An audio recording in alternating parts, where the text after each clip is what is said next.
สวัสดีจ้าสวัสดีท่านผู้ชมทุกท่านนี่เป็นผลการออกรางวัลหวยลาวพัฒนาประจำวันที่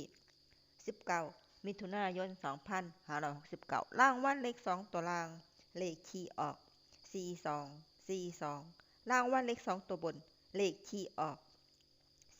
4040รางวัลเลข3ตัวบนเลขที่ออก240240รางวัลเลข6ตัวเลขที่ออก